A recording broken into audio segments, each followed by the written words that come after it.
Okay, let's talk about setting up the isolated scope with the @sign property.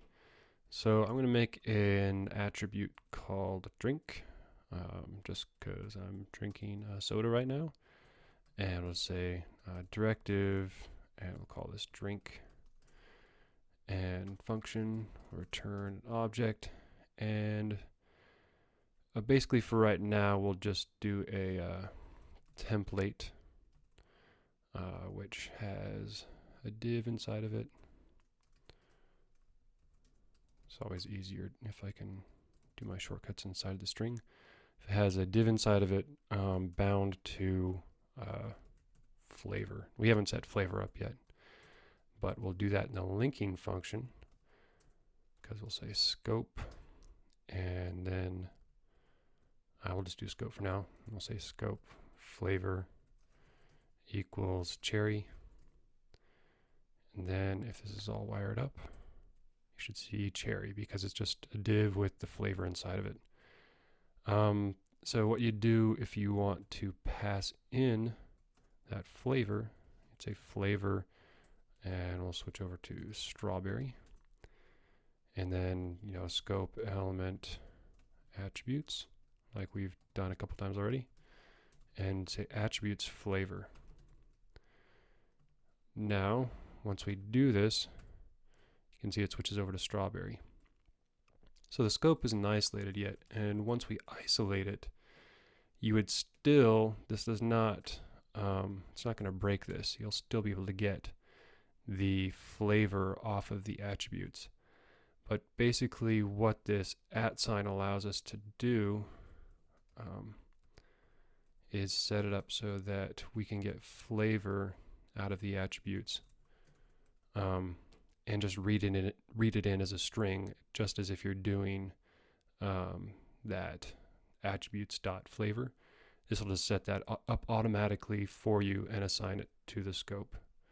So if we refresh now, it still gives strawberry.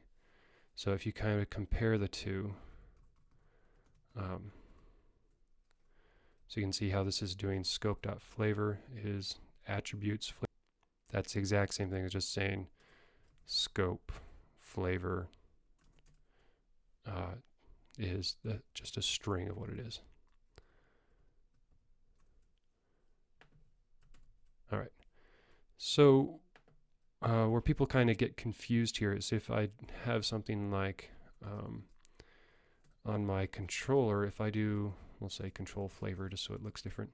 Say control flavor is BlackBerry, very successful phone company, and we'll send in a binding here of control flavor, and they think that this expression is going to throw something off, or they don't know how this matches up with that @sign or what's going on. But really all that's happening is that this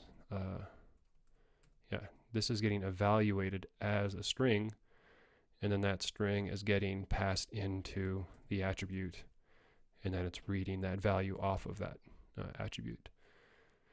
So that's all that's really going on there. It's just basically saying pass this as a string into the scope and assign it, and then you can then you have access to it on the scope inside of your directive. I just wanted to add one more thing here really quick.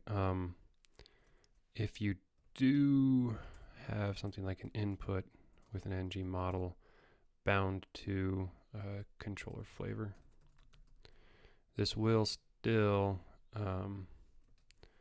update the binding in the directive. Whatever. So update the binding in the directive. So this is just getting reevaluated each time, outputting a string, and again, still doing the same stuff. I didn't touch the directive at all. So that's why some people may be confused or not, but that binding still works just simply because it's evaluating to a string and passing it in.